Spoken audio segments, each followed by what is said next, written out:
ভাল লাগে না। তোমা আমি এমন কি করলাম তুমি গ্লাসটা ভাঙিয়া ফেলাইলা? আপনি জানেন না আপনি কি করছেন? আপনি আমার জীবনটা অতিষ্ঠ করে তুলছেন। আমি মোবাইল টিপলে দোষ, আমি বাইরে ঘুরতে চলে গেলে দোষ, সবকিছু তো আপনার দোষ। আমি এমনে হাঁটলাম কেন, আমি এমনে বসলাম কেন, আপনি কি পাইছেন? আমি বলছি আপনি এগুলো কে লেখা করেন? মা আমার মেয়ের মতো আমি তোমার ভুলটা ধরাই দিই, শিখাইয়ে দিই, এতে তো কোনো দোষ নাই মা। তুমি বাইরে যখন যাও মাথায় ঘুমটা দেও না, ওটা দিয়ে যাইও, পাড়ার লোকে ভালো বলবে মা। তুমি আমার মেয়ের মতো বলি, ভালোর জন্য বলি মা। না, আমার ভালোর জন্য আর কিছু বলতে হবে না। আমি বুঝি না আপনি কেন এগুলো করেন। আপনি ইচ্ছা করে আমাকে অত্যাচার করার জন্য এগুলো করেন। আপনি চান আমি এই বাড়ি থেকে চলে যাই, আমি এই বাড়ি থেকে চলেই যাইতেছি। বাবা সবই তো শুনলি, তুই বল আমি কি খারাপ কিছু বলছি? তুই এক কাজ কর বাবা, তুই যা গিয়ে ওরে বুঝাইয়া শুনে সুন্দর করে নিয়ে আয় আবার। তুমি বললেই তো আমার মেয়েটার আমি যাইতে দিতে পারি না। কেউ কি চায় নিজের মায়ের আগুনে ঝাঁপ দিতে? আমার মেয়েটার খালি দোষ আর দোষ, উঠতে দোষ, বইতে দোষ, খাইতে দোষ। এত দোষ ধরলে আমার মেয়েটা কেমনে সংসার করবে? একসাথে থাকতে গেলে নানান রকম ঝামেলা হয়, এটাই স্বাভাবিক। চলো ব্যাগ গুছাও, বাইরে চলো, সব ঠিক হয়ে যাবে। চলো মানে ওই বাড়িতে আমি আর যাবো না। তুমি জানো ওই বাড়িতে আমার সাথে কি কি হয়? তুমি তোমার সাথে 2 দিন আসো, বাকি 28 দিন তোমার মা আমার সাথে কি কি করে তুমি জানো? ওই বাড়িতে আমি আর যাবো না। যাবো না, সংসার করবো না। আমার সাথে যদি সংসার করতে হয় তাহলে ঢাকায় আমাকে নিয়ে আলাদা বাসা নিতে হবে। জামাই মারিয়ে জানি কি বুঝাইছি, ছোট মানুষ তো বুঝান, কিন্তু তুমি তো বুঝমান পোলা। সব মাইয়ারই কিন্তু বিয়ার পরে ইচ্ছা থাকে জামাইয়ের নিয়ে একটু আলাদা থাকে। আর বনি বোনা যেহেতু হইতাছে না, তোমাকে আলাদা একটা বাসা নিয়ে নেওয়া উচিত। কি কনাপা? হ, আমার মায়ের নিয়ে তুমি যদি সংসার করতে চাও তাহলে ঢাকা আলাদা বাসা নাও। বাবারে তোর বউ যদি বাপের বাড়ি থাকে তাহলে তো পাড়াপড়শি ভালো কইব না। বাবা তুই জিদ করিস না, যদি তোরে নিয়ে আলাদা বাসায় থাকতে চায় তুই তাই থাক। মা, যদি আমার আলাদা বাসা নিতে হয় আমি তোমার নিয়ে বাসা নিব, তুমি ছাড়া আমি ঢাকায় কোনো বাসা নিব না। তোর বাবা তো এই ভিটাতেই মারা গেছে। তোর বাবা মারা যাবার পর আমি কিন্তু এই ভিটা ছাইরা এক রাইতের লাগেও কোথাও গিয়ে থাকতে পারি নাই। আমার ভালো লাগে না। আমি মা হিসাবে তোরে অনুরোধ করি তুই বউরে নিয়ে আলাদা বাসা নিয়ে থাক। আমি চাই তোরা সুখে থাক বাবা। আব্বা আম্মার জন্য না অনেক মন খারাপ হইতেছে। আব্বা আম্মা তো আমাদের সবকিছু এত সুন্দর করে সাজাই দিন, তাদেরকে একবার আসতে বলা উচিত না? আসতে বলো মানে কি? আমি বলবো কেন? তুমি তাদের একমাত্র মেয়ের জামাই না? তোমার কোনো দায়িত্ব নাই? ফোন দাও। আসসালামু আলাইকুম, ভালো আছেন? হ্যাঁ বাবা, ভালো আছি। তুমি কেমন আছো? মারিয়া ভালো আছে? মারিয়া ভালো আছে। মারিয়া চাচ্ছিল কি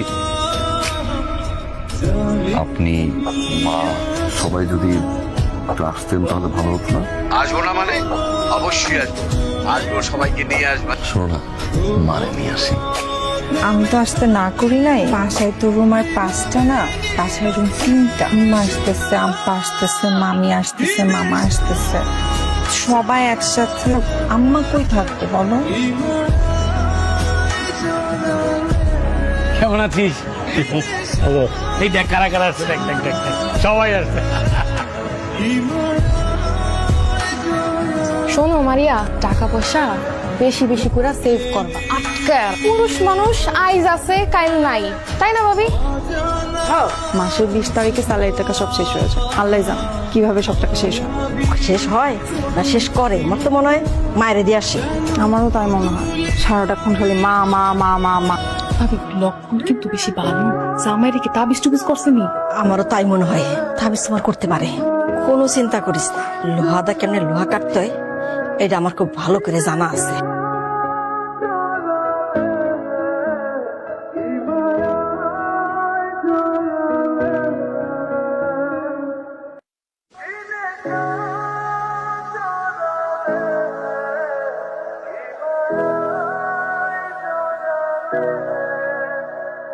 জামাই কোন পাশে ঘুমায়? এই পাশে? এটা বলে দিলাম তাবিজটা, ঠিক আছে? খবরদার ভুলেও কিন্তু তুই এই বালিশে ঘুমাবি না। তোর বালিশে তুই ঘুমাবি, জামাই বালিশে জামাই ঘুমাবো। জামাই, আমরা তো কয়েকদিন থাকলাম, আজকেই চলে যাবো ভাবছি। ছুটি পেলে আমাদের বাড়িতে বেড়াতে এসো, আমি তোমার বাবার মতো। বিয়ের পর শ্বশুর হয়ে যায় নিজের বাবা, আর শাশুড়ি হয় নিজের মা। আরো 2 দিন থাকেন। অনেকদিন তো বেড়ালাম, এখন আমরা আসি।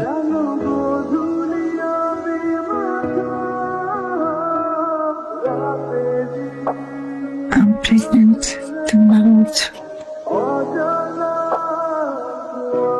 তুমি বাবা হচ্ছ। প্রমিস? আলহামদুলিল্লাহ। মা, মা আরে আমার বাবা আইছে। আচ্ছা তুই হঠাৎ করে এসে বললি, আমার একটা খবর দিবি না? মা তুই দাদি মা কি কস?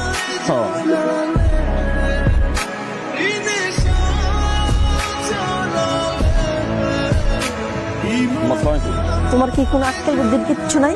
এই অবস্থা তারা রেখা তুমি কিনা বাড়িতে গেছো? তোমার মা তো মরে যায়নি। শোনো, তুমি এক্ষুনি ঢাকায় বাবার মেয়ের কাছে, বাবার মার কাছে তোমার থাকতেই পারো।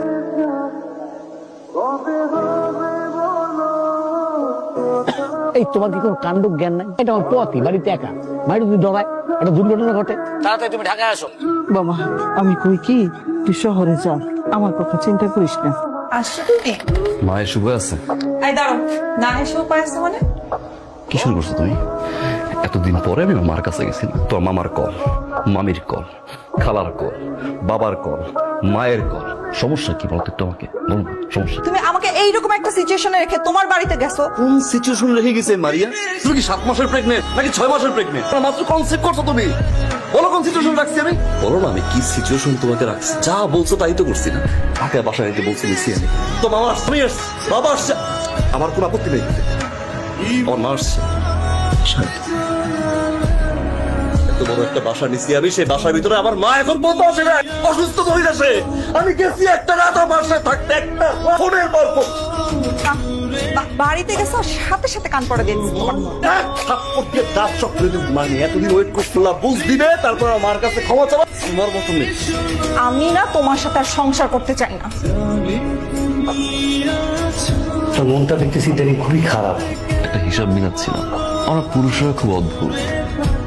পুরুষরা কখনো সফল হতে চায় বাবা মায়ের জন্য, কখনো সফল হতে চায় প্রিয় মানুষটাকে পাওয়ার জন্য। একটা সময় খেটে মরে স্ত্রী আর সন্তান, পরিবার প্রিয়জনের হাসিতে হাসে, তাদের দুঃখে আবার কাঁদে। পুরুষ যখন নিজে বাঁচতে চায় তখন সময় থাকে। আমরা পুরুষরাও আছি অন্যের জন্য। এই এত সকালে কে ফোন দেয় তোমাকে? বারবার বলছি রাত্রিবেলা ফোন বন্ধ করে ঘুমাইতে। স্বামী কি ব্যাপার তো সকালে? সকাল থেকে কাকি আম্মা কোনো কথা কয় না। তুই কি কর? কাকি আম্মা চাই কি কর? কি কর? আমার মা, আমার মা।